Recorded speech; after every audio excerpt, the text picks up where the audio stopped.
Namo tassa bhagavato arahato samma sambuddhassa.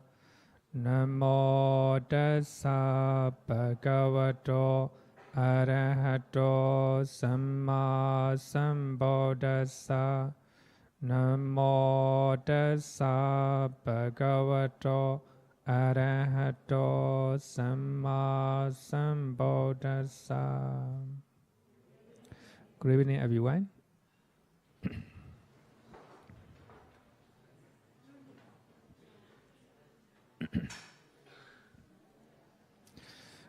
Today we will learn the 6 sense bases depending on the mind and body. The 6 sense bases arise. Last week we talk about mind and body in general, but Vibhanga Sautta Nikaya just means Vibhanga Sutta, the second Sutta or Nidana Sanyutta, simply said that nama me, feeling, perception, attention, volition, etc. So the rupa me, form. So I just use the word the mind and body, the combination of mental and physical phenomena. So because of as we have mental and physical phenomena, the 6 sense bases arise. So of course, the commentary and Abhidhamma mention in details. So if someone have mental and material phenomena at the time of conception, at the time of rebirth, and they will have a 6 sense bases. So the bases are the physical seat, independent on which the mind arises. So based on those bases, the mind arises. So here, as we have the mind and body, 6 sense bases arises. So actually, many of you know that the eye sensitivity, ear sensitivity, nose base, nose sensitivity, tongue base, tongue sensitivity, and body base, a body sensitivity. Number 6, heart base, or the base of the mind, Hariya Vatu. So these are the 6 base. So depending on which the mind arises. So these are called the base. So as we have a consciousness in this life, and we will have a mind and body. Because of having mind and body, we will have a 6 sense bases. 6 sense bases. So Nidana Sutta in Majjhima Nikaya omit this one. So Nidana Sutta has only 10 factors. So actually now we are learning the most complete dependent originations. So that is dependent on mind and body, we have a 6 sense bases. Eye sensitivity, ear sensitivity, and nose sensitivity, and tongue sensitivity, body sensitivity, and heart base. So here, according to Abhidhamma, it uses Hariya Vatu. So actually, what the Buddha used is, in general, the Buddha just used the word Vatu, or Ayatana. Ayatana is the base of the mind. So the Buddha does not indicate where it is. So Abhidhamma and commentary mention that it is the heart. So anyway, I think that is very possible. according to Theravada Abhidhamma, according to Abhidhamma and commentaries, but the Buddha does not mention the base of the mind, so depending on which the mind arises. The Buddha just mentioned just ayatana or vatu.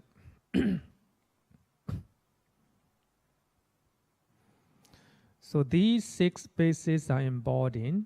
For that reason, in Samyutta Nikaya, so we have saḷāyatana Sanyutta. Saḷāyatana Sanyutta. Many suttas are mentioned that talk about 6 sense bases. 6 sense bases. So I have already seen this sutta. The sutta number is Sabba Sutta. Sabba means the all. So in that sutta, the Buddha said that, Bhikkhus, I will teach you the all. So that means everything. Listen to that. And what Bhikkhus is the all? The I and forms. So actually the sutta is very simple, but it is very embodied. It is the way the Buddha teach. It is the method of teaching. So the Buddha said that, I will teach you the all, everything. And we have eye and the form, ear and sounds, the nose and odors, the tongue and taste, the body and tactile objects or tangible objects, the mind and mental object, mental phenomena. That is called the all, the all. And the Buddha said that if anyone, bhikkhus, should speak this, having rejected this all, I shall make known another all. So if someone say that, I will reject these all, these 6 sense bases, then I will make known another one. If someone say like this, that will be a mere empty pose on his part. That will be just empty word, meaningless. Actually, the Buddha said that these 6 sense bases, both external and internal, so they are the all. Other than that, nothing. So you can think about yourself. You see something with your eye. You hear something with your ear. And you smell with your nose. And you taste with your tongue. And you touch with your body. And you think with your mind. That's all. Other than that, so there will be nothing. So for that reason, the Buddha said that this is the all. So this is the way the Buddha teach the Dhamma. So he trying to, cover. He trying to use the usage that cover everything. So that is called saḷāyatana. If he were questioned, he will not be able to reply, and further, he will meet with the vexation, completely bewildered. For what reason? Because bhikkhus, that would not be within his domain. So he will not think about such a one. So here, I just want to point out that 6 sense bases are very important. Internal, we have 6 internal bases, and we have 6 external bases. So if we meditate, so we have to narrow down the scope. So we have to look at our 6 internal bases. And the Buddha always said that before we meditate, we have to practice controlling our senses, so that unwholesome mental state, especially hindrances, will not come into our mind. Especially in those places, the Buddha just talk about external, our internal places, our internal basis. So we have to control our eye, control our ear, so that unwholesome mental state in our mind cannot arise. So that is the way the Buddha teach the Saman. He trying to narrow down. So for that reason, 6 bases are very important. For that reason, the Buddha used many suttas to talk about 6 bases. In Majjhima Nikaya also, we have a one sutta called saḷāyatana sutta. So the one I already sent off. So today we are not going to learn saḷāyatana sutta. So I just want you to read. So this is especially for those who are meditating, these are important. If you can narrow down the area, you will know where to focus your mind. You will know how to control, what to control. So that is the way the Buddha teach. So here, all 6 bases do not exist in all realms. So I think that is just for the knowledge, All 6 sense bases arise in the sense sphere realms. So we have 11 sense sphere realms, human realm, and 4 awful planes, and 6 heavenly realms. So in those 11 sense sphere realms, so all the 6 bases can arise. I'm base, only I'm base, ear base, and mind base arise in the 5 material realms. In the 5 material realms, in the Brahma realm, so there is no nose sensitivity. There is no tongue sensitivity. There is no body sensitivity. So they were not experience touching or touching object. Even though you touch a Brahma, they will not know it, because the reason is they don't have body sensitivity, and they will not know the smell. The reason is, of course, they have the nose and the body. So even though they have the nose, they do not know the smell. The reason is they don't have nose sensitivity, and also they do not eat. The reason is they do not have tongue sensitivity. So they sustain with the jhana bliss. So they do not eat. They are not eating. So for that reason, in the 5 material realms, so there is no tongue sensitivity, nose sensitivity, and body sensitivity. So according to commentaries, so those sensitivity are the object of sensual pleasures. So we are eating because of sensual pleasures. We have a craving for sensual pleasures. So we are smelling. We want to smell, and we want to touch. So these are the object of sensual desire. See, the object of craving for sensual desire.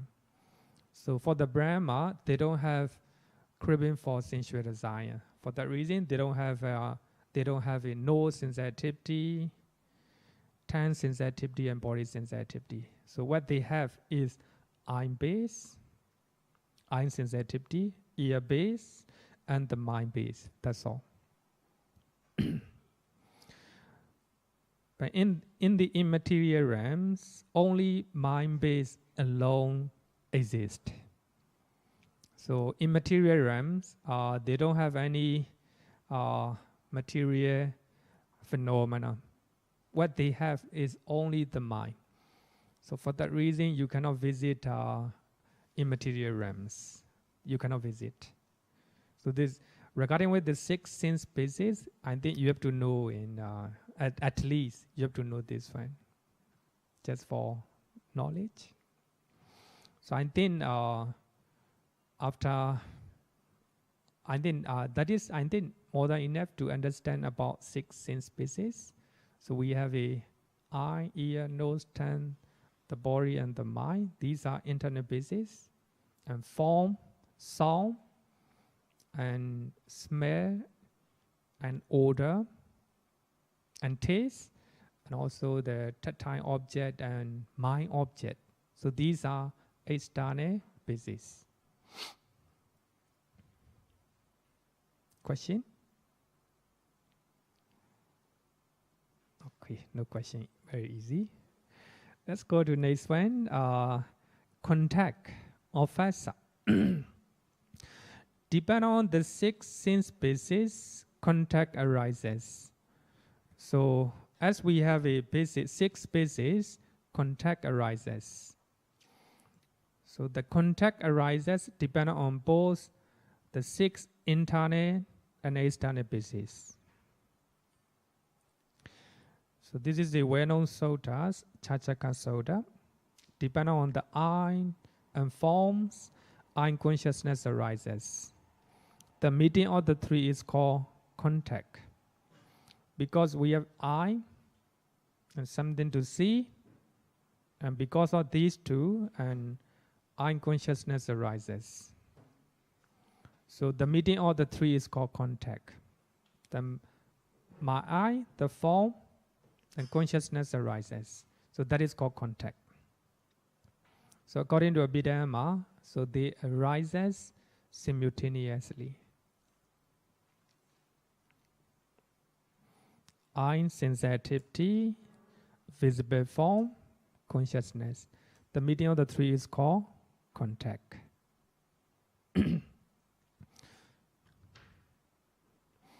So according to Vibhanga Sutta, second sutta of Nidana Sanyutta, we have 6 classes of contact. Very easy. The Buddha said that. So there are 6 classes of contact: eye contact, ear contact, nose contact, tongue contact, body contact, and mind contact. So these are the 6 classes of contact. So here again, it is important to know as a meditator. So you know where to focus your mind.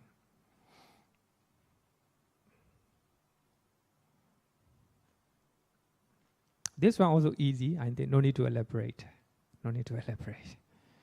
Next one, feeling. That's very important. Vedana. So depending on contact, feeling arises. But here, what when we talk about feeling, we normally think emotional aspect of our mind. So actually, feeling or vedana experience the object. It is not an emotional aspect of our mind. So when we are talking about the word feeling, we normally understand as the emotional aspect of our mind. So we're feeling good, feeling bad, like this. It is just a sensation. Actually, for that reason, some scholars, they use the word sensation, and some people just use the word experience. So actually, sensation is very close to the word feeling. Sorry, the word vedana. Vedana, actually, the word vedana means knowing. Actually, knowing is different from the wisdom. So here, when you experience unpleasant object, you know it as an unpleasant one. So if you experience pleasant object, then you know it is a pleasant object. So, but if the feeling is not clear to you, it is a neutral feeling, right? Neither pleasant nor painful feeling. So here, the word vedana is a sensation or experience which arises independent on the pleasant, the unpleasant, and neutral experiences. So when you have contact with pleasant object, like when you are eating the food, you know that it is pleasant. When you are feeling painful, suppose when you are walking under the hot sun, you know it is a painful feeling. You just know it. It is not emotional aspect. It is just a sensation. So when the Buddha walk under the hot sun, and the Buddha also will know it.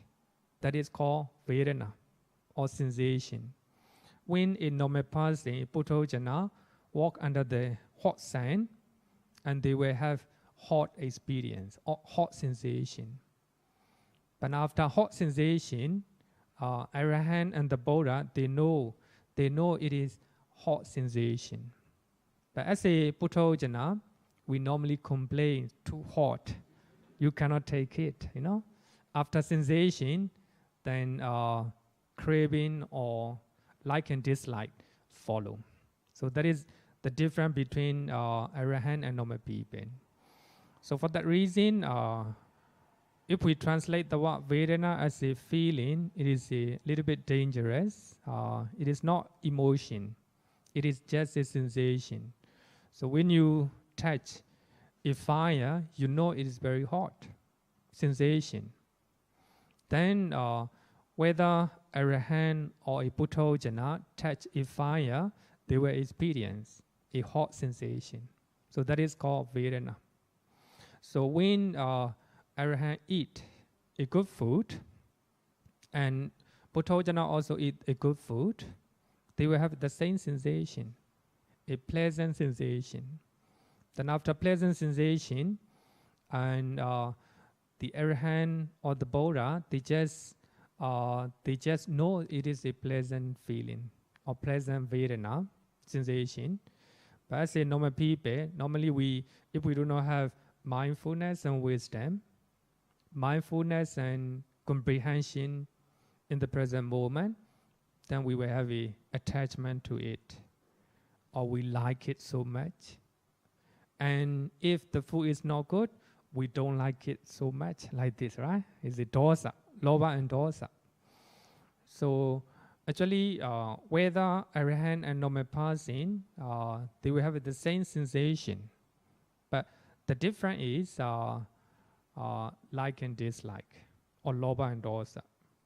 So for Ariya or for Arahant, they don't have any loba and dosa. They just take it as a good pleasant sensation as a pleasant sensation, unpleasant sensation as a unpleasant sensation. So that is the difference between normal person and Arahant.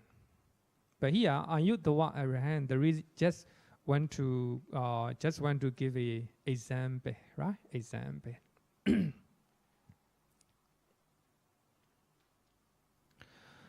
With the arising of contact, feeling or sensation simultaneously arise.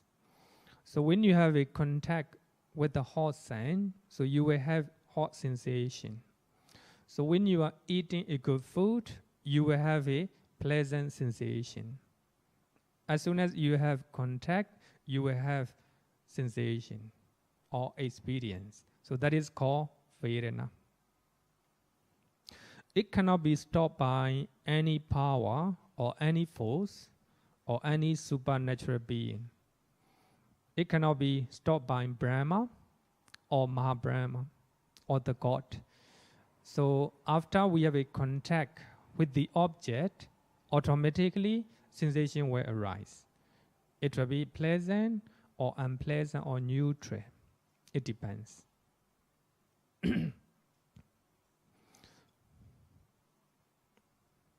That is called vedana. So according to Vibhanga Soda, second Soda or Nidana Sanyoda, actually I quote the word Vibhanga Soda. That is very important. So that is the Soda, what the Buddha defined, Nibbana origination factors. So when we talk about craving, so the Buddha defined what is craving in the Soda. So I think very simple and easy to understand, not complicated. So wherever we are learning, I think we have to quote this one first. So we have to quote this Soda first. So then we can go to other suttas. But here, according to Vibhanga Sutta, so we have a 6 type of feeling. Here also very simple. Feeling born of eye contact. So if you have an eye contact and feeling arises, sensation will arise. Sorry. Then feeling born of ear contact, feeling born of nose contact, feeling born of tongue contact, body contact, and mind contact. Very, very easy and very easy to understand.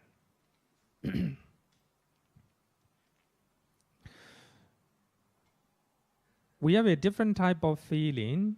So the Buddha talk about different type of feeling in many suttas, especially Attasatta Sutta or Samdhanikaya, Vedana Sanyota, Sutta number 22, and Bahuvedaniya Sutta from Majjhima Nikaya, Sutta number 59.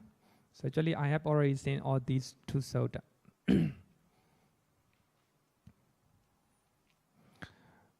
So the Buddha said that we have a 2 type of feeling. Bodily feeling, kayika vedana, and mental feeling. Very easy. So actually it is good to learn about Attasatta Sutta.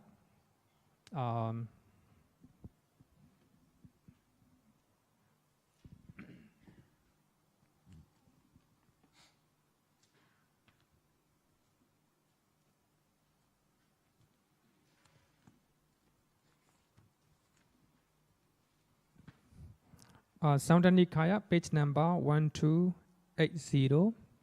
1280. So in that sutta, the Buddha would talk about different type of feeling.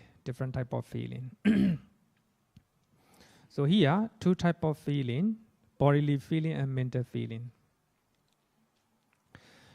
And the Buddha talk about another 2 type of feeling. So we can learn from Bahuvedaniya Sutta from Majjhima Nikaya, Sutta number 59. So in that sutta, Panchakanga, a householder, came to Jetavada monasteries, and he met with Venerable Udai. Venerable Udai is a very well-known, notorious at the time of the Buddha. And he break a lot of rules. But when the Buddha laid down a rules, he will obey, and he will go another way. He always do mischievous things, you know. And many times he pretend that he is knowledgeable, and he pretend that he is a senior monk.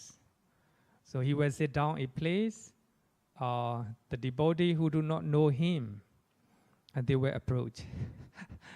So this time also, Panchakanga, a householder, approached Venerable Udai, and he asked the question, and how many feeling that the Buddha stated. And Venerable Udai said that we have 3 type of feeling. That the householder, Panchakanga, does not agree on that. No, the Buddha didn't talk 3 type of feeling. The Buddha just taught only 2 type of feeling. So actually they have been debating, and then Venerable Ananda hear what they are talking. Then Venerable Ananda approached to the Buddha and reported about this. And the Buddha said that actually they are they will not appreciate the other person. Even though what they are talking is truth, they will not accept, and they will not appreciate what they are talking each other. So actually the Buddha said that he had been talking the Dhamma in various ways, in many ways. Sometimes the Buddha taught that two type of feeling. Sometimes three type of feeling. Sometimes five type of feeling. So in that Sutta, in Bhuvedaniya Sutta, the Buddha talk about a different type of feeling. So which is the same with this Sutta, Athasata Sutta. So 108 feelings. So in that Sutta, the Buddha said that we have a two type of feeling, bodily feeling and mental feeling. But in Bhuvedaniya Sutta, so Hausura Panchakanga quote two type of feeling that are taught by the Buddha in one place. So he said that two kinds of feeling have been stated by the Blessed One. Pleasant feeling, sukha vedana, and painful feeling, dukkha vedana. Only two type of feeling are mentioned. So this neither painful nor pleasant feeling has been stated by the Buddha as a peaceful and sublime kind of pleasure.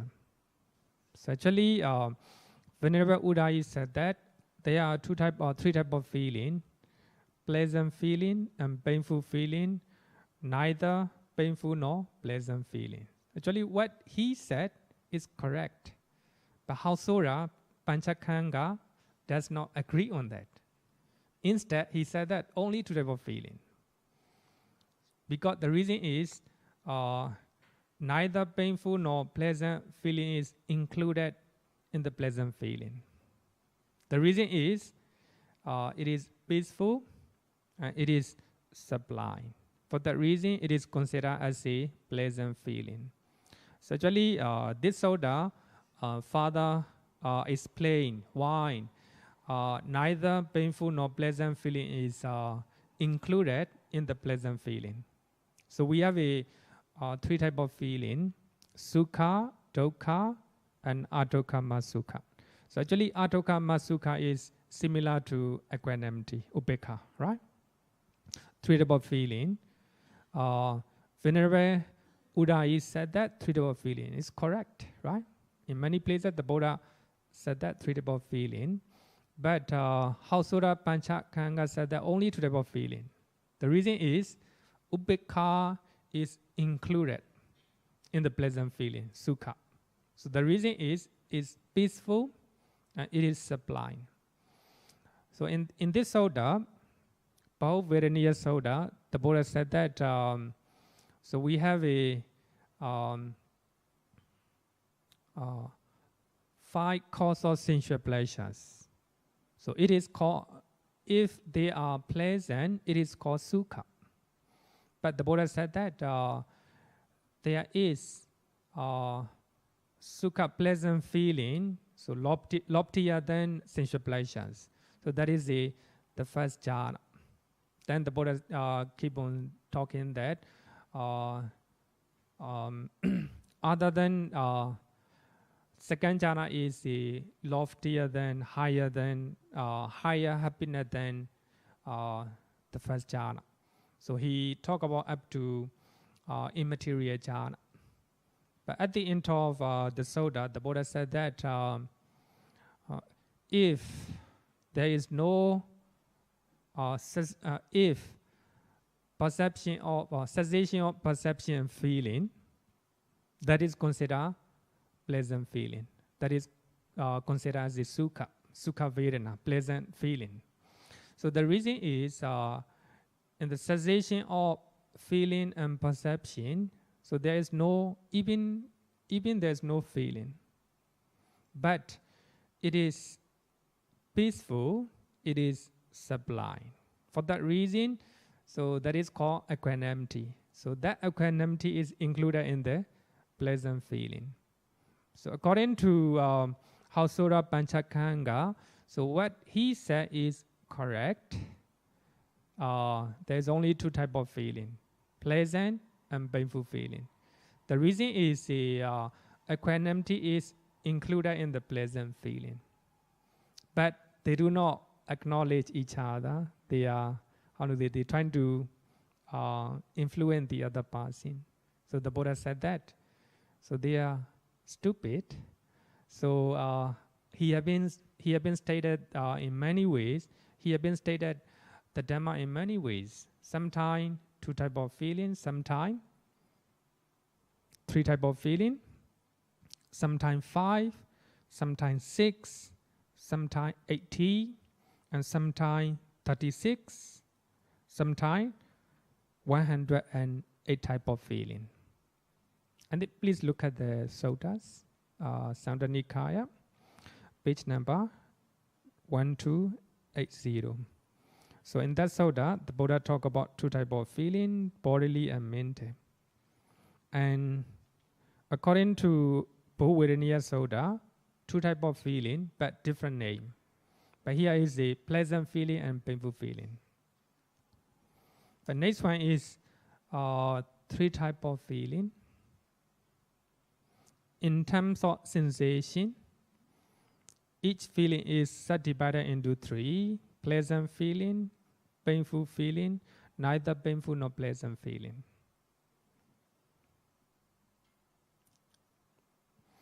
Then we have a 5 type of feeling in terms of faculty. Feeling caused by physical pleasure. So when you are enjoying a pleasant physical pleasure, that is called feeling caused by physical pleasure. So when your body is experiencing a painful feeling, that is called feeling caused by physical pain. So these two are physical one. But next one is pleasant feeling in the mind, unpleasant feeling in the mind, and neutral feeling. So these are 5 type of feeling in terms of faculty. Faculty means the place where the feeling arises. Then 6 type of feeling. So actually 6 type of feeling is the same in the Vibhanga Sutta. Feeling born of eye, ear, nose, tongue, the body, and the mind. So we have a 6 type of feeling. So we have a 80 type of feeling. Please look at the Sutta. I think, how can I point out? There are a lot of paragraphs.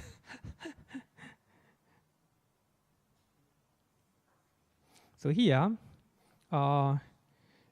80 type of feeling. So we have to count in this way. So we have a six type of feeling based on our senses. So those 8 type of feeling have to multiply with the 3 another sensation. That is a joy and displeasure and equanimity. So when you see something, you will feel joyous feeling. Joy. Sometimes when you see something, unpleasant feeling or displeasure feeling. Then you can, when you hear something, if you don't like it, displeasure. When you eat something, when you don't like it, displeasure, like this. Another one is, so 6 type of feeling have to multiply with the equanimity.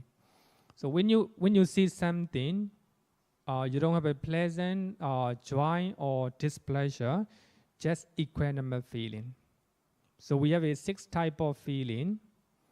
So counted based on our senses, and we have to multiply with another 3.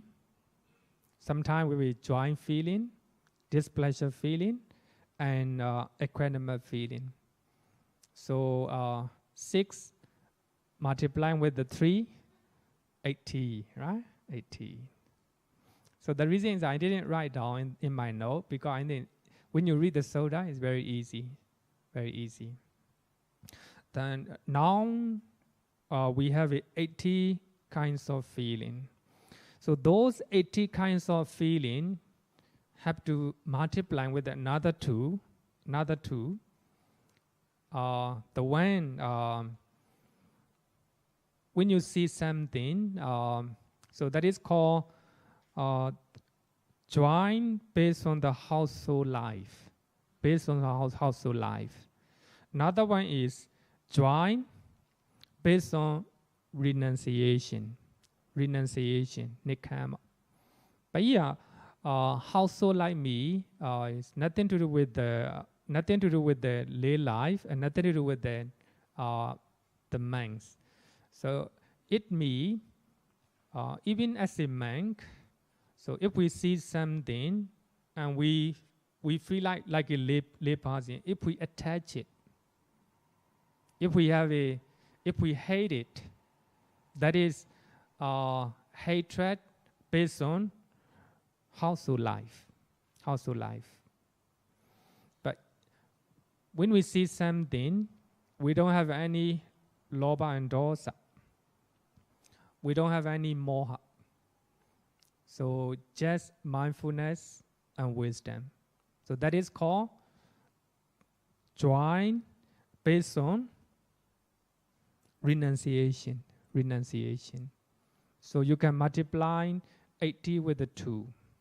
So in this way, it became 36. I think you can read the Sutta, it's much better. Then those 36 have to multiply with another 3. Then the past, the future, and the present. So it became 108 type of feeling. So actually, in this Sutta, the Buddha talk about different type of feeling. So what I want to point out here is the Buddha preached the Dhamma in many ways. Sometimes 2 type of feeling, sometimes 3 type of feeling. Even regarding with the craving, sometimes the Buddha said that 6 type of craving, sometimes 3 type of craving. So depending on condition, the Buddha will preach the Dhamma in many ways. So here also, I just want to point out that the Buddha will preach the Dhamma using in many ways, many methods.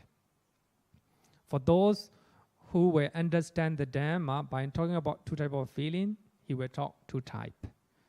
If he need to elaborate, and he will elaborate like a 108 type of feeling. So if you read the Sutta, I think you will understand we have a different type of feeling, right?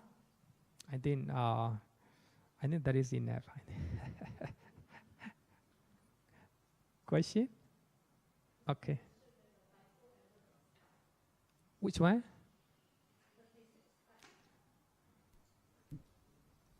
66. 66 or 36? The slide. Yeah. 36. Sorry. Yeah. 36, not 66. 36. So that 36 have to multiply with the 3. The past, the future, and the present, right? Okay, thank you. Then next one, the very important one, craving, taṇhā. Depending on feeling, craving arises. Depending on feeling, craving arises. Craving is like a super glue. It grabs the object very firmly. So when you see something, we grab it. When we hear something, we grab it. So that is the characteristics of craving. Attachment, longing, greed, lust, etc. All these are another name for craving. So the Buddha will use different terms depending on conditions, depending on the individual who is listening to the Dhamma. It is the origin of suffering, second noble truth. I think we will learn about what is craving today. Depending on feeling, craving arises. But here, craving is the chain that fetters beings in suffering, that fetters beings in problems, in samsara. So we need to break it. If you can break that chain, your suffering, your problem, your samsara will be stopped. That is very important. That is the chain or the link that we have to break down here. So sensation will arise. Nobody cannot prevent. Even the Buddha, even the God, what they call it, so-called God. So they cannot stop sensation, vedana. But you can stop craving. If you can stop that craving, so that will be the end of suffering. So I think here again, look at this one. This picture is very powerful. So here, red color one is a craving. If you can break that red color one, craving, then you can break your samsara life, or you can break your suffering. So craving is the link. For that reason, in Dhammacakkappavattana Sutta, the Buddha said that now this bhikkhus is the noble truth of cessation of suffering. Cessation of suffering, the end of suffering. What is it? It is the remainder that fading away and cessation of that same craving. So earlier the Buddha said 3 types of craving, and the Buddha said that the cessation of that same craving, the giving up and relinquishing of craving and freedom from it and non-reliance on it. So that will be the cessation of suffering. But here is the chain. If you can break craving, that means you can stop your suffering. So that is the chain. For that reason, we are practicing meditation. We are developing mindfulness. So if we are mindful, we can stop craving. If you can stop your craving, that will be the end of suffering or the end of problem. So in the Nibbana originations, whenever you read any suttas, you will find that the Buddha highlight to control, to break this link, craving. And the Four Noble Truths, the original suffering is craving. So for that reason, we need to know what is craving or taṇhā. Some people translate as a desire, but wherever you translate, if you understand what the Buddha means, not a problem. Even you translate the word taṇhā as a compassion, if you understand what the Buddha means, it's okay.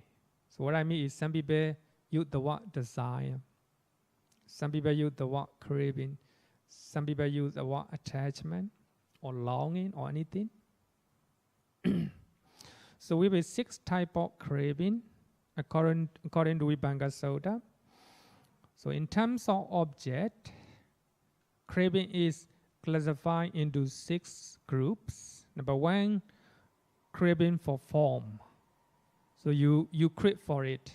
So when you see something, you crave for it. Craving for form and craving for songs. When you hear something, you crave for it. When you crave for smells or odor, you crave for taste. And you crave for tactile objects and crave for mental phenomena or mind object. Actually, up to here, very easy and very easy to understand. So whenever you see something, craving might arise. If you are not mindful, if you do not know what you are doing very clearly, so craving might arise. If craving arises, that will be the original suffering or the original problem. Okay. please use microphone. Yeah. Vedana, feeling is not emotional. Yeah.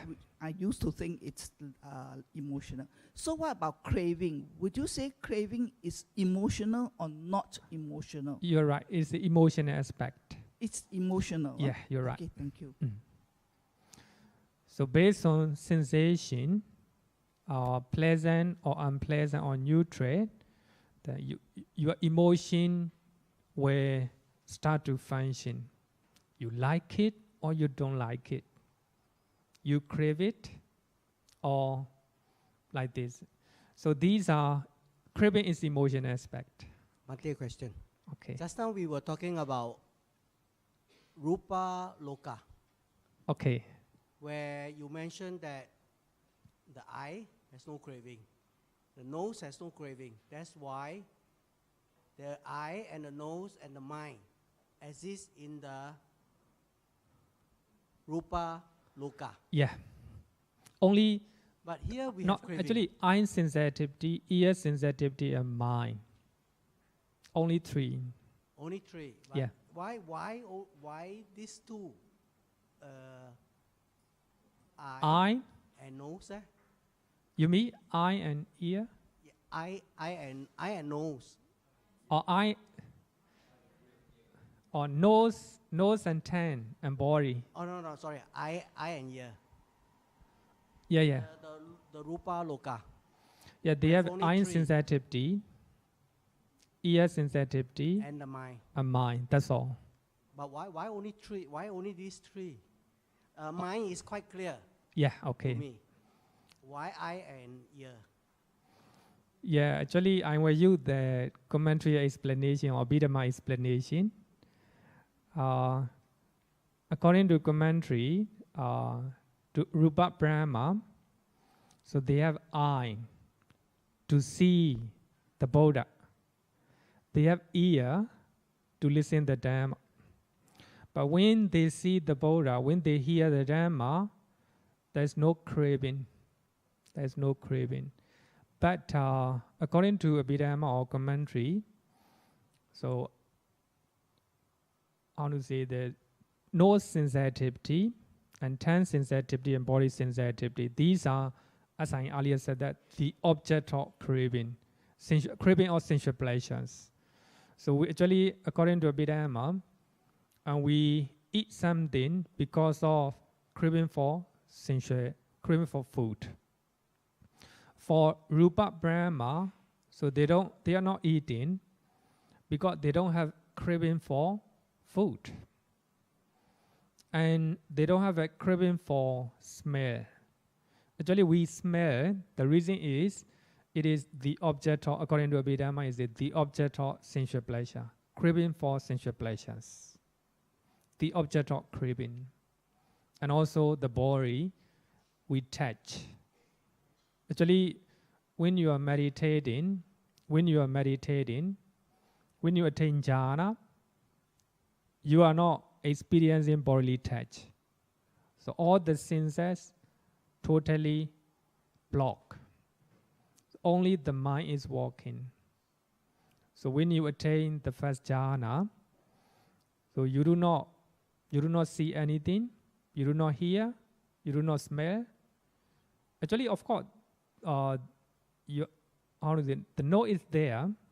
You have the nose. The smell will be around us. But as you are focused on meditation object, your mind is just working only that meditation object.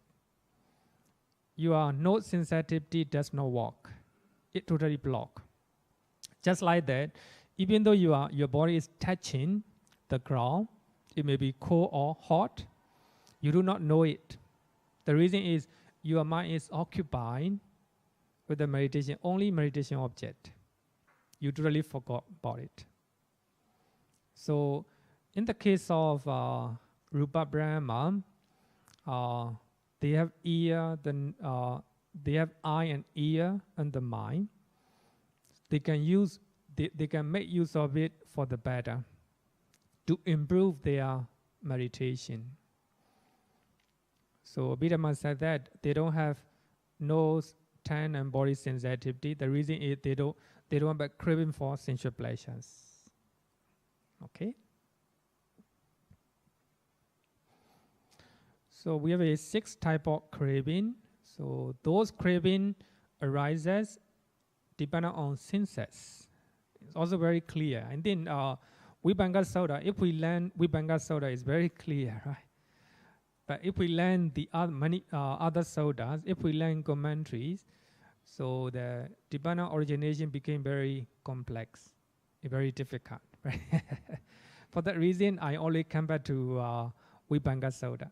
It's easier to know, not difficult. But these are 6 type of craving. But in the first sermon, Dhammacakka Bodhana Soda, and the Buddha talk about 3 type of feeling. In terms of motor occurrence, how they occur. In terms of how they occur. So we have 3 type of craving. That's also very important. Actually, in when we learned the first sermon, we didn't learn in details, but here we will learn a little bit detail. Craving for sensual pleasures. Craving for sensual pleasures. That came through the 6 sense bases.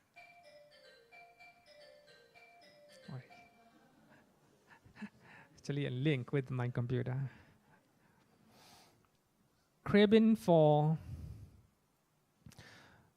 sensual pleasures, so that comes from 6 senses. When you see something, craving for sensual pleasure will arise. So when you hear, when you smell, etc. So that is called craving for sensual pleasures. I think that is very easy, not difficult. And also, the commentary mentioned that it is craving for rebirth in the sense sphere realms. So we have 11 sense sphere realms. The commentary mentioned that that is also me craving for a rebirth in the sense sphere realms. I think it is not in according with the suttas. So actually when we learn about consciousness, we quote one soda. It's called bhava soda, existence. So 3 type of existence, right? 3 type of existence. So that is called bhava, vedana, craving for existence. So if you want to reborn in the human realm, in the heavenly realms, in the rupa realm and arupa realm, any realm, that is called craving for existence.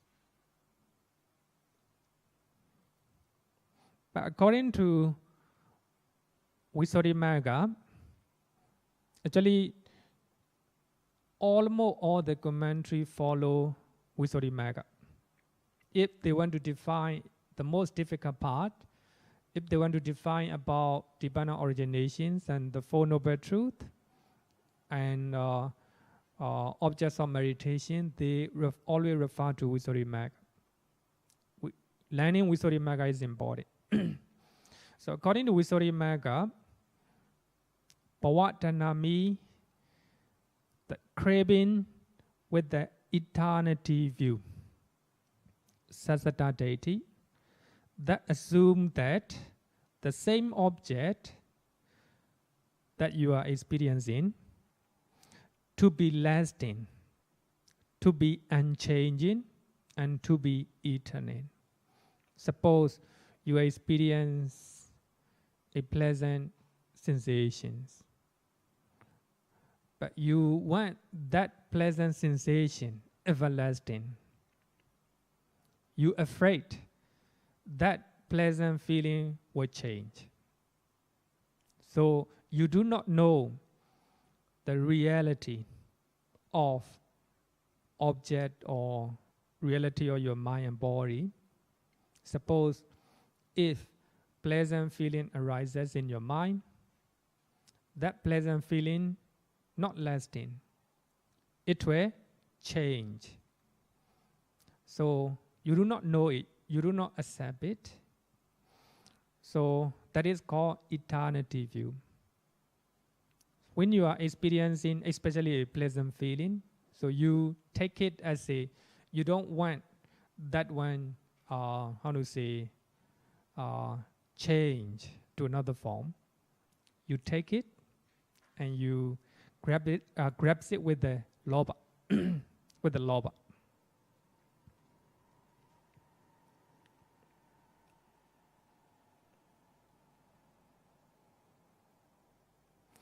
So I think even the Buddhists, we will have a sasatta deity, eternity view. So when we have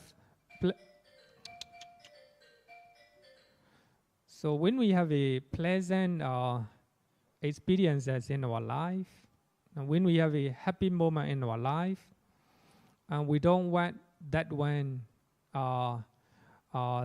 stop. And you don't want to accept impermanent nature, then that is called eternity view. That is craving. You cannot accept it.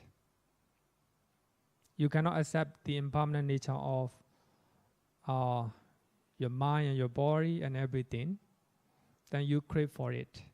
So such type of craving is called craving for existence. Another one is craving for non-existence, vedana, extermination. But here, Visuddhimagga mentioned that the craving with the annihilation view, Uchera deity.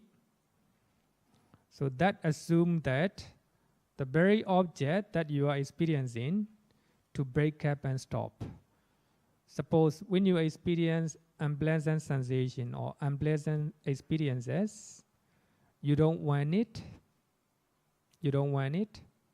You want to stop it. You want to stop it.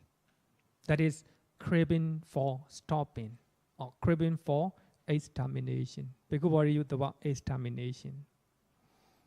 So that is another name for dosa. Because you don't like it. And you don't want that one lasting. Suppose if there is some problem in your office and you don't want it, that is called craving for non-existence. Craving for extermination. Actually, as a Buddhist, according to Buddhism, you don't have like or dislike. If there is a problem, just solve it without any loba and dosa. Normally, when we have a problem in our life and we don't like it, dosa arises. So as according to Buddhism, there shouldn't be like and dislike. You just observe it. If pleasant feeling arises, you accept it as a pleasant feeling. You know it as a pleasant feeling. If the problem in your life arises, you acknowledge, you know it, that is a problem. What you have to do is just soft. Normally, when we have a problem in our life, we have a lot of like and dislike. We are not solving those problems. Then, because of those craving for extermination, the many suffering follow. So according to Buddhism, there's no like and dislike. Just observe pleasant or unpleasant feeling or neutral feeling. Just take it as a feeling, vedana. There's no craving. So here, craving here me, vedana me, you like it. Because of that, you don't want that one change. But here, craving for non-existence, vedana me, you don't like it. You don't like existence of that one, that problem, or a person. Normally, I use the word. I very often use the word using the example, simple example. In your office, you don't like someone. So that means you don't like existence of that person. That is craving for extermination. So actually that is also craving. You crave for non-existence of that person. Actually, because if that person still exists in your office or in your house, in your temple, you don't like it. You don't like it, dosa, right? Dosa. Normally, it's very quite clear. If you have a dosa, if you don't like existence of a person or existence of a problem in your job, in your family, if you don't like it, that is dosa. That is called craving for non-existence. So, but sometimes you want existence of a person in your office, in your society, in your family, in your temple, but everything is subject to change. If that person no longer in that place, then you have a lot of problem here. So there's no like. So there is craving for existence of something or someone. If you like existence of a person in your family, in your temple, in your job, that's craving. So actually, that is a very advanced teaching, a higher teaching. So when you are practicing meditations, there's no like and dislike. Just observe your breathing. Just observe what you are doing. That is meditation. There's no like and dislike. Suppose you are listening to the Dhamma, you just aware, you just focus what you are listening. There's no like and dislike. If there is like in your mind or dislike in your mind, then your attention is diverted to other directions. Suppose you are listening to the Dhamma talk by Ajahn Brahm. You like it. Then in one place you don't like it. If dosa arises, you will lose your attention to the Dhamma talk like this, right? So according to Buddhism, like, hear me, craving for existence. Dislike me, craving for non-existence. There shouldn't be like and dislike. You just do your job. In your office, if there is a person you don't like in your mind, then you want craving for extermination of that person. That is also craving, based on dosa. Okay, question? Yeah, Bhante, if a person is suffering from a serious illness, what is the correct Buddhist view? Sorry? Because Sorry? illness, sickness, illness, yeah. Illness, right? So very unpleasant. So the pleasant, I know some person who are quite devout Buddhist. Is it natural? Is it let it be? He don't want to seek any treatment. He don't want to seek any medical treatment. Oh, okay. For his sickness, because it caused a lot of hardship for his family. Yeah. So he just say, just let it be, that natural cause. But then, according to this view about craving, annihilation view, yeah. When you You mean experience number 2 or 3? Number 3. Number 3. Is it craving for non-existence or extermination? Yeah. The non-existence is that you have a painful feeling. You don't want it to have this painful feeling, right? So according to the teaching, is that you treat it like it's a feeling, it's an unpleasant feeling. So you don't go and take medical treatment to remove the cause. Or you will say, or you're talking about other person? Yeah, other person. Or other person. So is this the correct view? Yeah, I got your question. Actually, according to him, I think there is a person suffering serious diseases in your family. Suppose in your family, then if you have craving for existence, you want existence of that person in your family, that is also wrong view. That is a eternity view. Because everybody is subject to impermanence. If that person died, you will hurt. You will hurt. Because of craving for existence, because of lobha, you want that person.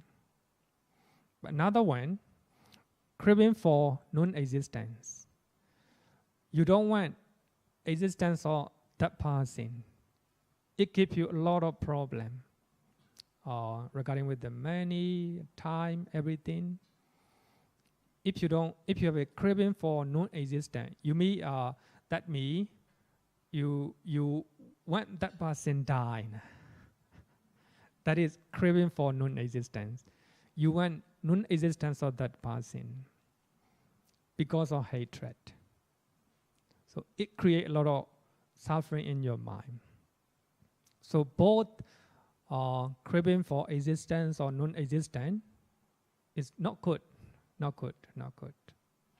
But what we have to do is we have to practice mindfulness and wisdom.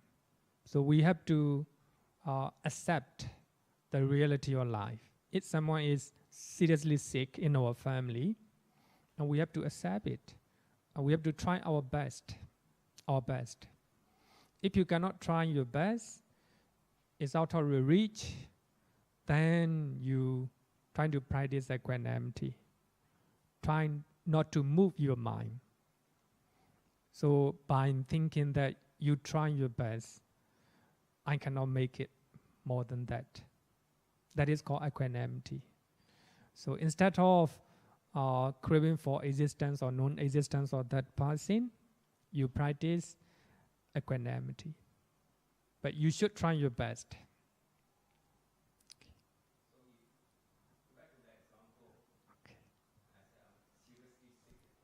You yourself? Let's say I'm seriously sick, for example. Please use please microphone. Yeah.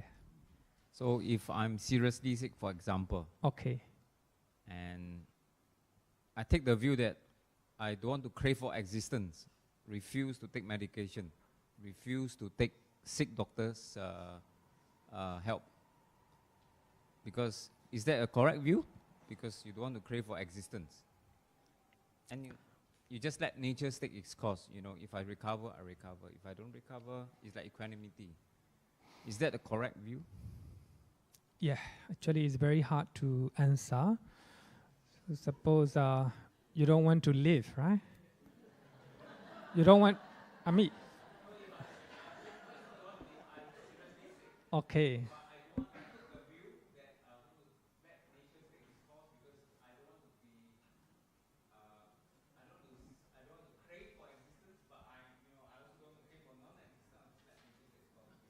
I think you're right. You're right. I think at that, if I listen what you say, I think you are full of mindfulness and wisdom. So you do not take medication not just because you hate living, just nature. Naturally dying. I think that is as long as you don't have. Here the key is. As long as you don't have a lobha and dosa. That's the key, right? As long as there's lobha and dosa, so that is correct view. That's correct view. Sometimes we might face a serious diseases. So I think later I think we have to learn is sutta that talk about the difference between educated person and non-educated person. So there are two types of feeling, bodily feeling and mental feeling. You might have a bodily feeling as you have a very serious sickness, but you don't have a mental feeling. But it's very hard. But if you don't have a mental feeling, then that is, according to Buddhism, educated. Some people, if they have a bodily feeling, bodily bad feeling, painful feeling, and their mind is affected, they have a mental feeling. So that is an educated aspect. I think today I have already sent out that sutta. Later we will learn that one. So here I think discussion is very important. Sometimes if we are living in a society, we may have the person or the thing we do not like. That may be because of dosa. So we have a different people, right? Different people, a different idea, and different character. We have to accept that.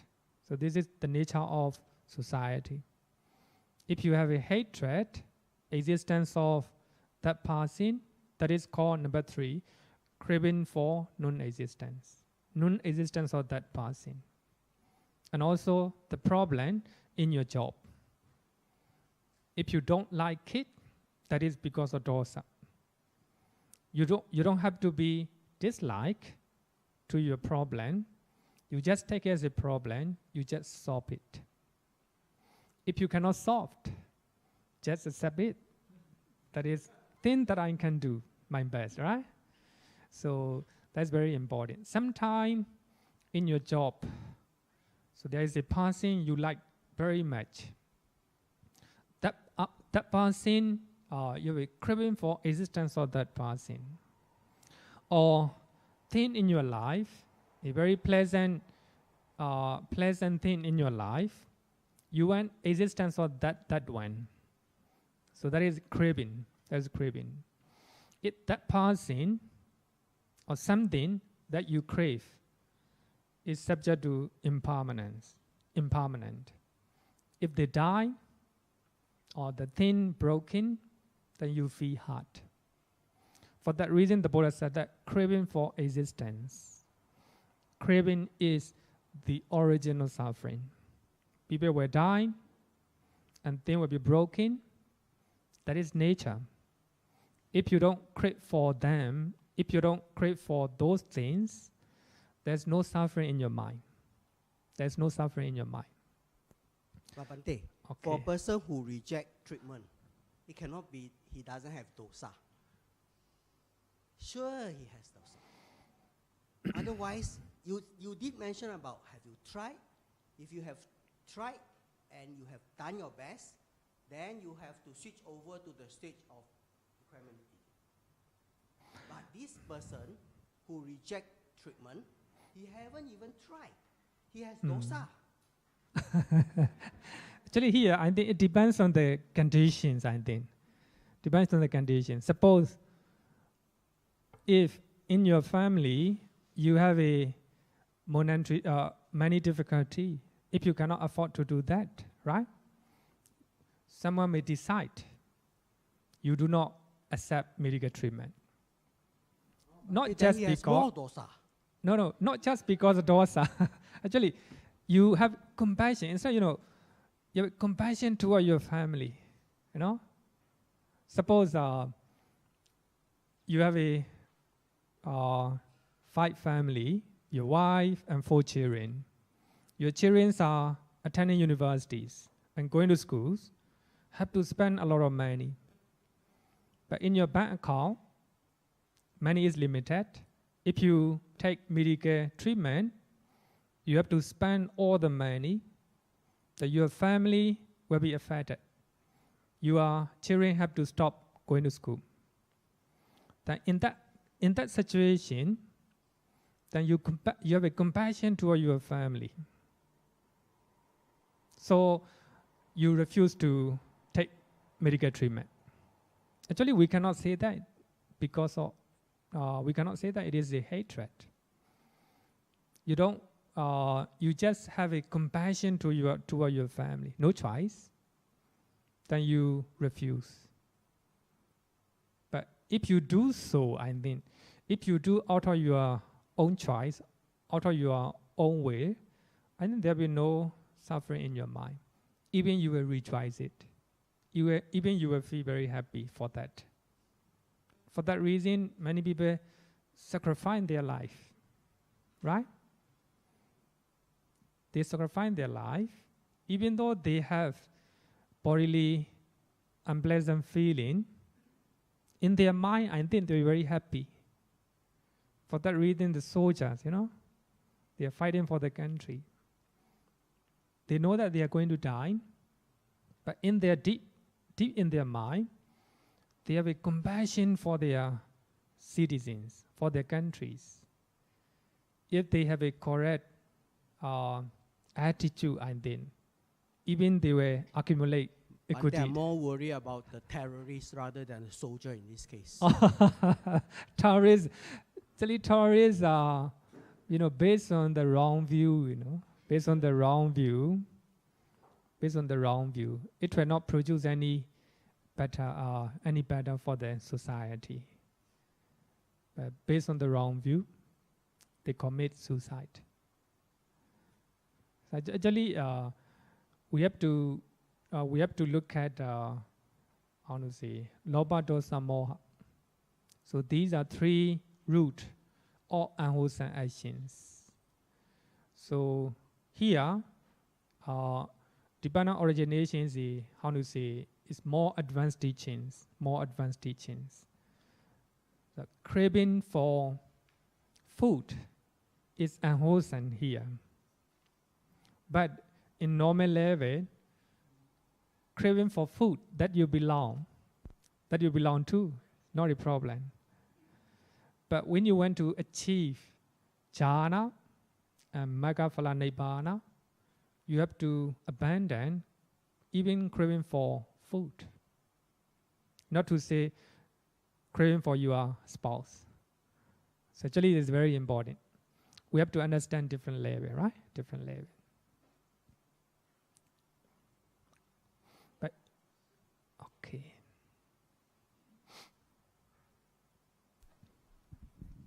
So, Bhante, can I say it's all right for me to crave for Nibbana because it's out of these three types of craving?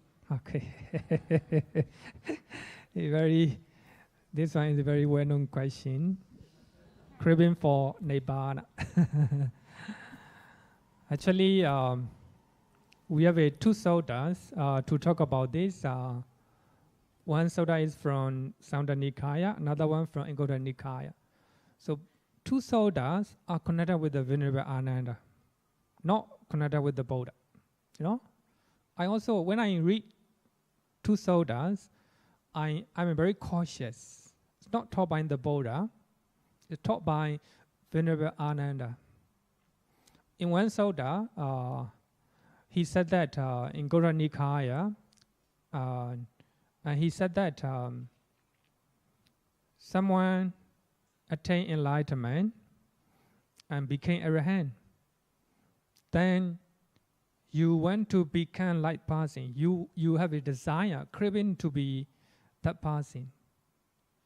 Based on craving for enlightenment or craving for Nibbana, then you practice meditations.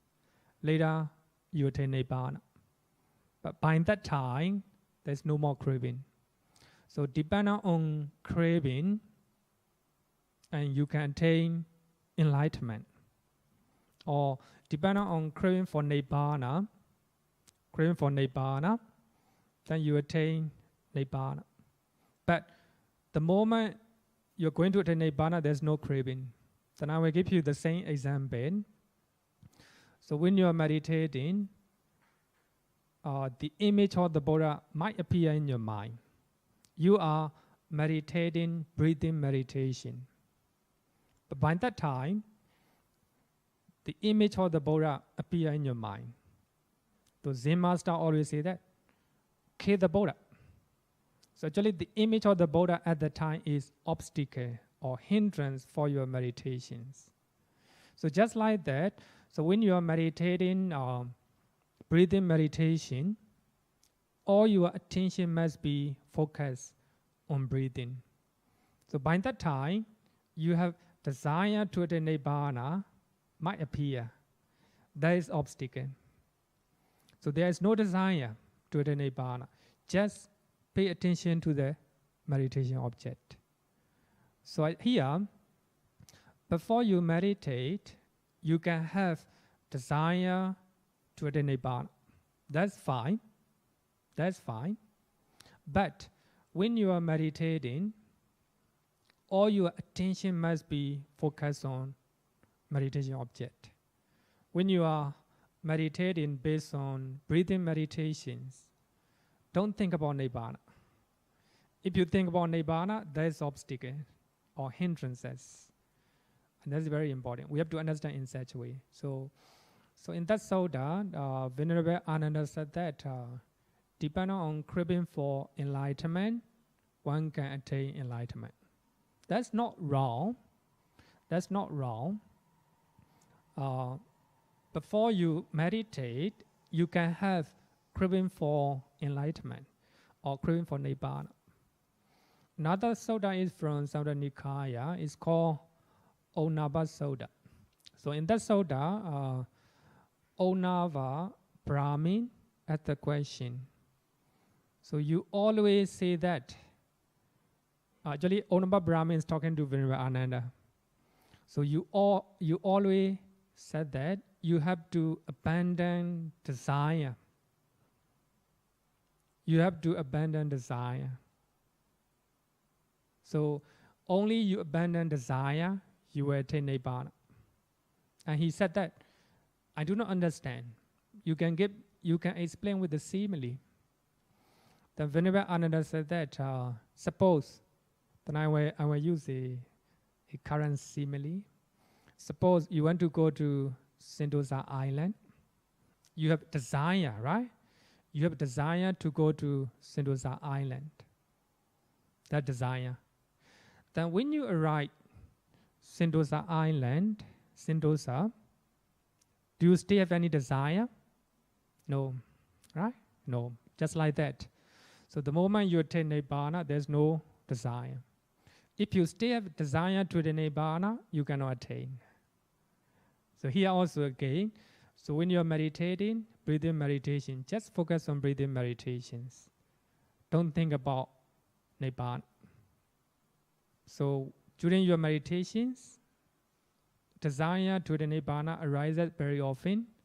That's obstacle. Don't think about anything, just focus on meditation object. But of course, desire to attain Nibbana is very good, very good. Not during your meditation, right? During your meditation.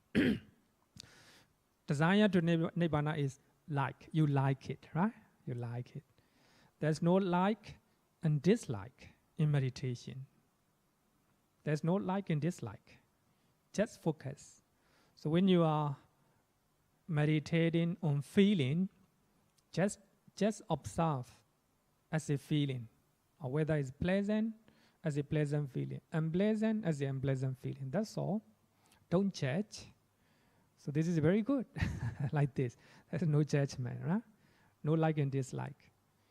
Just observe phenomena as they really are. Just observe mental and physical phenomena as they really are. That is meditation. There's no like and dislike. Okay. So here, I think 3 types of craving, right? Craving. Now let's go to another sutta. It's called Saṇla Sutta. Actually, I have already sent out this one. Dark or arrow.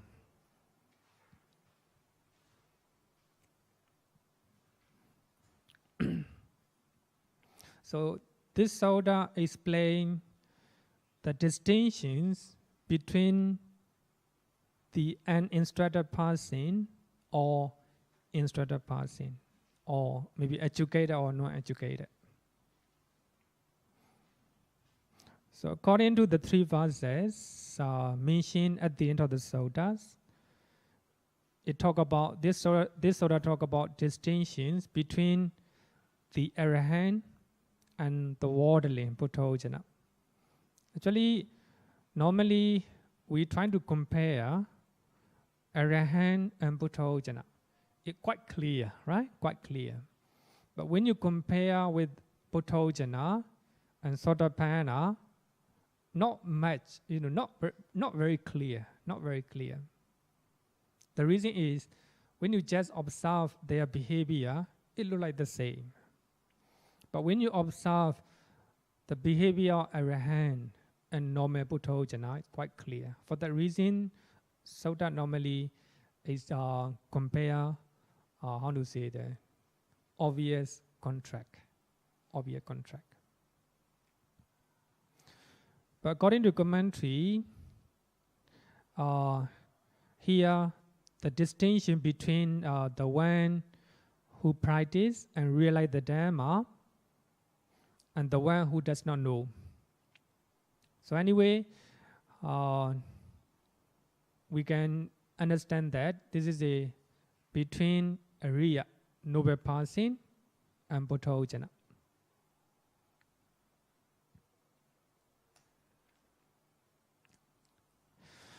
The main distinctions between the Ariya, the noble person, and normal person is that when the Ariya Pokala, the noble person, is being contacted by a painful feeling,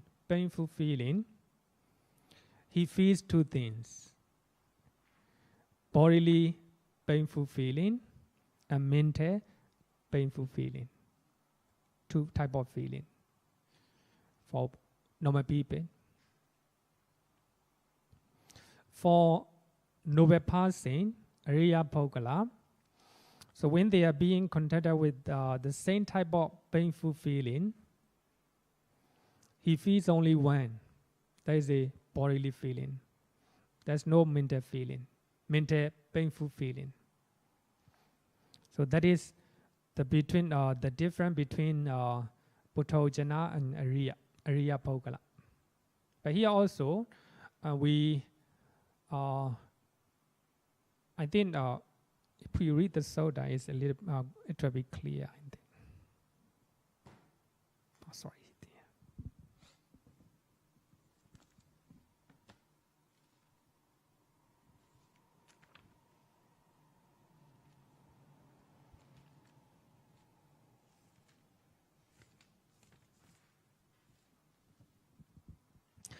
Page number 1263. Samdha Nikaya, Sutta number, chapter 36, Sutta number 6. So in this Sutta, the Buddha talk about difference between educated one and educated one, or Puthojana and Ariya Pokala. And the Buddha said that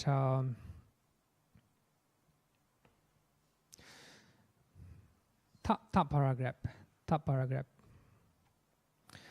Being contacted by that same painful feeling, he have a aversion toward it. So that means he have aversion or hatred toward that painful feeling. But here also, we must understand that feeling is not emotional aspect. It is just a sensation or experience. When you touch fire, hot sensation. And when you eat a very bad food, a bad sensation. And when you have a very bad smell, bad sensation. When you have a good smell, a good sensation. So that sensation will be the same. But for Puthojana, for normal person, when he experiences a painful feeling, hatred or aversion arises. So that is the difference. For Ariya Pokala, for noble people or educated people, when they have a painful feeling, they don't have any aversion or hatred. They just know it as a painful feeling. So that means they take it as a painful feeling, they acknowledge it as a painful feeling. That is mindfulness plus wisdom. If there is mindfulness and wisdom, there's no place for hatred. You don't have any hatred toward your problem. You don't have any hatred toward a weather, a hot weather, or cold weather, or a bad smell, a noise, a very noisy sound, you just take it as a, actually noisy sound is unpleasant. It's a painful feeling, a painful sensation in your ear, but you just take it as a painful sensation. You know it. You're very mindful. You know, you just know as a painful sensation in your ear. That's all. If there is mindfulness and wisdom at the time, but here wisdom means you know it as a painful feeling. That is wisdom. So if mindfulness and wisdom arises in your mind, there's no place for hatred. That is a difference between normal person and noble people. And you can be, if you are mindful and if you have a wisdom, then you can be a noble person. You can be a noble person, just like a noble person, right? Just like a noble person. That when a normal person have a pleasant feeling, he like it, right? And he have a greed or attachment toward that pleasant feeling. But for noble people, they don't have the feeling of like and dislike. If they have a pleasant experience or pleasant sensation, they just know it pleasant sensation. That's all. There's no like and dislike. Unpleasant sensation, the same thing. They just know it unpleasant sensation. They don't have a dislike or aversion. So actually here, just lobha, dosa, moha. If you know what is happening right now, if you know sensation, pleasant sensation as a pleasant sensation, unpleasant sensation as an unpleasant sensation, that is wisdom. You don't have a moha at the time. Then, if you are mindful, if you have wisdom by that time, there's no place for lobha or dosa. That is the difference between normal person, Puthojana, and noble people, Ariya Pogala. So I think we can, if we are mindful all the time, but you know what is happening, that is wisdom. You don't have a moha. Then there's no place for lobha and dosa. So you can become like a Ariya Pogala, or I want to say educated one.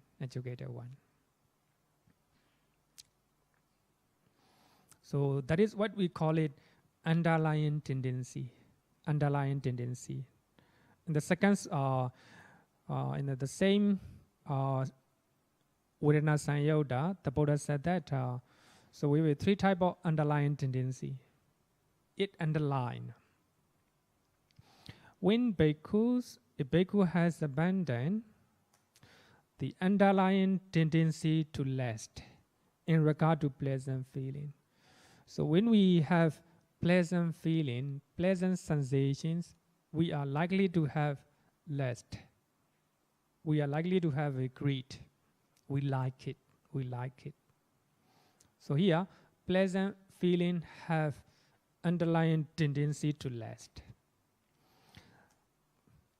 Underlying tendency to aversion in regard to painful feeling.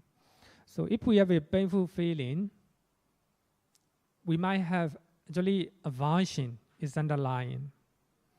So if we are not mindful, the aversion or dislike will arise in our mind. That is a second underlying tendency.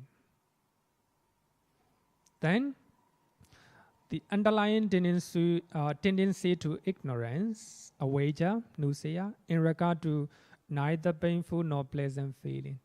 If the sensation is not clear to you, ignorance might arise. So ignorance is the underlying tendency. Sometimes you are seeing something, you are hearing something, your sensation is not clear. But if you are not mindful at the time, you will not know. that sensation. So that is called ignorance. If you do not know what is happening right now, when you are hearing, when you're seeing, etc., when you're thinking something, if you are not aware of what you're doing with your body, with your mind, that is called ignorance. Ignorance. So neither painful nor pleasant feeling is a potential to arise ignorance. That is called underlying tendency to ignorance. So these are three types of underlying tendency. In other words, it is called lobha, dosa, moha. If we experience pleasant sensation, lobha may arise if you are not mindful. If we experience painful sensation, dosa or aversion might arise if we are not mindful. If neutral feeling arises in our mind, in our body, ignorance is potential to arise if we are not mindful. Actually, let me say, mindfulness is important. For that reason, the Buddha said mindfulness is important. Satipatthana Sutta. 4 foundations of mindfulness. So we have to establish mindfulness based on 4 foundations. So if we establish mindfulness, there is no place for lobha, dosa, moha. That is the aim of Buddhist meditation. Okay.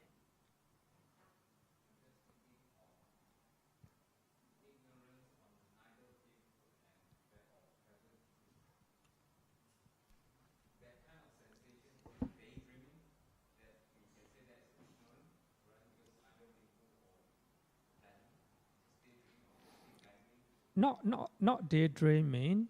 Actually, sensation is not clear to you. Suppose when you are eating a good food, there is a pleasant feeling.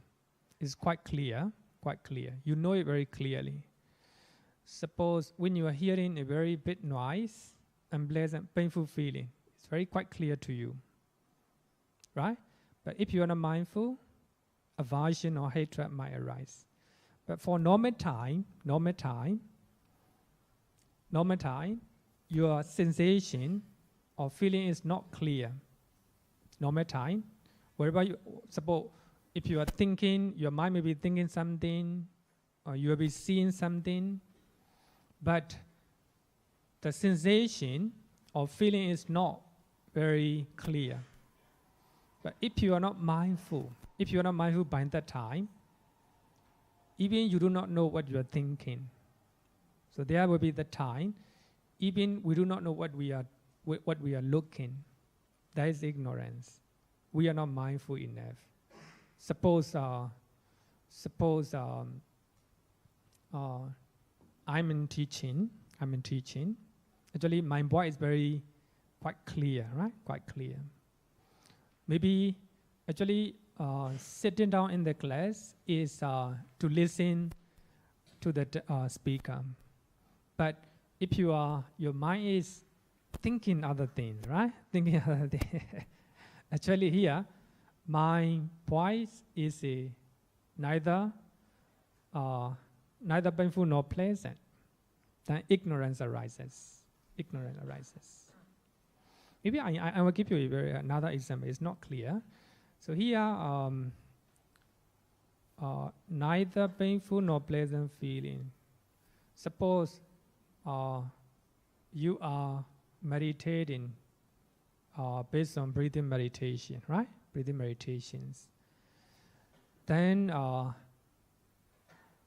you have a lot of bodily pain. The pain here and there. And that is a painful feeling. But it's quite obvious. Painful feeling in your body is quite obvious, right? Then, if you are not mindful, then dislike or aversion might arise in your mind. That is a painful feeling is very quite obvious. Another one is you are meditating based on breathing meditations, and your meditation is going well, and you can concentrate your meditation, then you will pleasant sensation arises in your body. It's quite clear in your body that pleasant sensation. Then you grab it, you like it. So that is craving. That's craving. Because pleasant feeling is quite obvious in your meditation. But for some time, even though you are meditating, your sensation is not quite clear, not obvious. You do not know what to focus. Then there is neither perception nor pleasant feeling. Neither painful nor pleasant feeling or sensation. Then by that time, if you are not mindful, if you're not mindful, then ignorance is ready to come. Ignorance will arise. So for that reason, ignorance is underlying tendency for equanimity, neutral feeling. Okay? Got it? Okay. So this is a 3 type of underlying tendency. Let me finish this one, right? Let me finish this one. Then the Buddha said, then he is called a bhikkhu without underlying tendency, one who sees rightly. Here, he abandoned. So that means even though he experienced pleasant feeling, he abandoned lust. He doesn't have any lust or attachment to that. Even though he experienced painful feeling, painful sensations, he abandoned aversion or hatred. So even though he experienced neutral feeling, sensation is not clear, and he trying to abandon ignorance. So abandon ignorance means he know very clearly, even neutral feeling. So such man is called without underlying tendency, one who see rightly. He has cut off craving, sever the factors by completely breaking through the conceit. There's no egoistic comparison. And he has made an end to suffering. So that means if you do not have lobha, dosa, moha, so that will be the end of suffering. When one experiences pleasure, if one does not understand feeling, the tendency to lust is present. For one, not seeing the escape from it. So that means if you have a craving or lust, unpleasant feeling, you do not know the escape. But here, the escape means the commentary said meditation. So actually, meditation here means mindfulness and panya. Mindfulness and wisdom. So if you are knowing pleasant feeling as a pleasant feeling, unpleasant feeling as a unpleasant feeling, neutral feeling as a neutral feeling, that's mindfulness and wisdom. That if you have a mindfulness and wisdom, there's no place for lobha, dosa, moha. Then that is the end of suffering. Okay, so I think time is up. So that we will do today. So we'll continue next week.